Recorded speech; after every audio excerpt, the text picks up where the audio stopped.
a country in the Western Hemisphere that doesn't have a bounty on the ghost's head. Are you telling me that plane is full of killers? Rough night?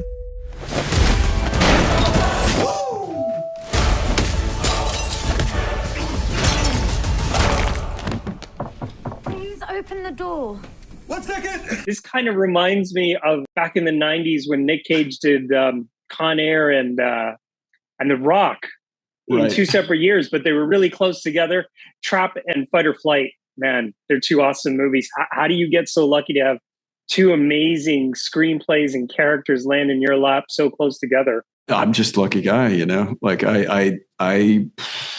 it's been a whirlwind of super high caliber people that have sent me things over the last few years. And I feel really grateful that I've been able to kind of play all these different types of characters. And I've also had so much input into the fun sort of little quirks that we can bring to these characters.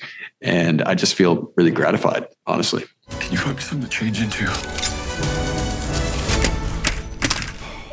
Fight or Flight melds so many genres. There's action, suspense, thrills, comedy. How does it push all these genres in a new direction for you, Josh? I think the film is unique in the way that it's constructed. I don't think there are a lot of films like it. A lot of films try to be like this, but not many people are able to pull off what Jim pulled off with this movie, because the comedy is really at the forefront of this. And the action sequences all serve story and serve character.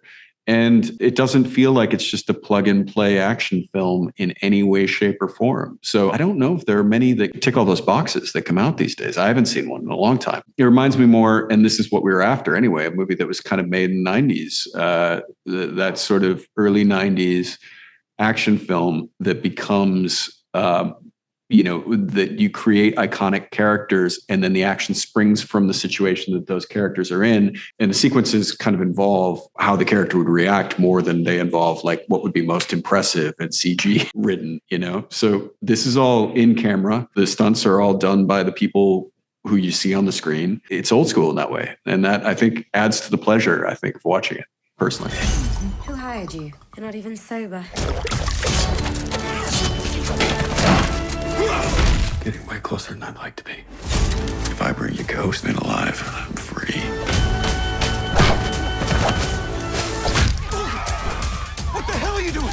Trying to help you. We had no time to shoot this. We shot this very, very quickly. No budget to go back and reshoot. So we got what we got on the day. And Jim and I were just so fully focused on making sure that we got enough to create a piece that was going to be unique and fun and just audience interactive. And I think that on the day we knew that we were getting it, it was just a function of like, will we be able to pull it all off in time?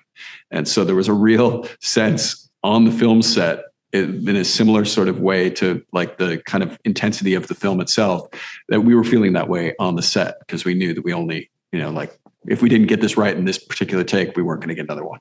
Yeah, because some of those camera movements, I mean, I'm watching them and I'm thinking, if you mess up one little part of this, everything else crumbles. Yeah, totally. And we had a fantastic camera team, and the stunt team was incredible. They were all top-notch people.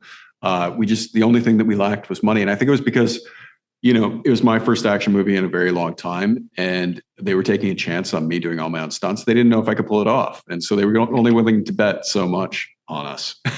How'd you become an actor? I don't even know the story. I was at school in New York, and someone asked me if I wanted to audition for a couple of things and if I wanted to come out to LA, and they said that they had an agent that would represent me. And I was like, who are you? This sounds creepy, but I got myself kicked out of school. And so I took them up on it, gave myself 2 months out in LA. I was like, I'll do this for 2 months. And if it doesn't work, I'm going to move back to New York and, go back into, I wanted to be a painter. I wanted to be in the art world. And I got really lucky, and I didn't know how lucky I got. It changed my life. I landed a couple of roles and just started working, and then didn't stop working until I actively took a break after shooting Black Hawk Down. So yeah, I mean, I've been exceedingly lucky in this business. Wow, you only gave yourself 2 months. I've never heard of a timeline like that. Well, I didn't know. I didn't know anything about the movie business. I didn't really think that I wanted to be an actor. I just knew that I did some stage and I really liked it. And I was like, why not? I'll give it a try. But 2 months seemed like a long time to me. I was 18 years old. Did you think of Hollywood as a game that you had to play? How did you view it then?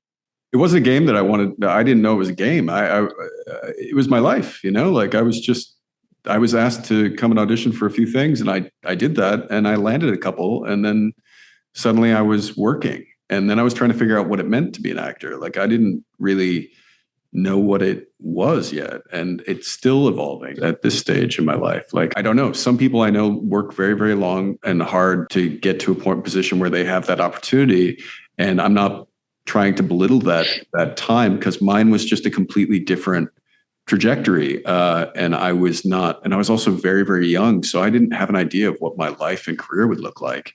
It was all just it all just was circumstance, just circumstance. I got to ask you about some Trap stuff, especially about the theories. I mean, I talked to you last summer for Trap. They gave me a whole list of things I couldn't talk about, but it's out in the world now. One of the most interesting theories is that it was part of the Unbreakable universe. Can you settle that for us? You would have to talk to Knight about that. I have no idea.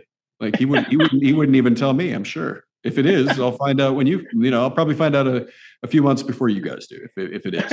or maybe 10 years later on social media.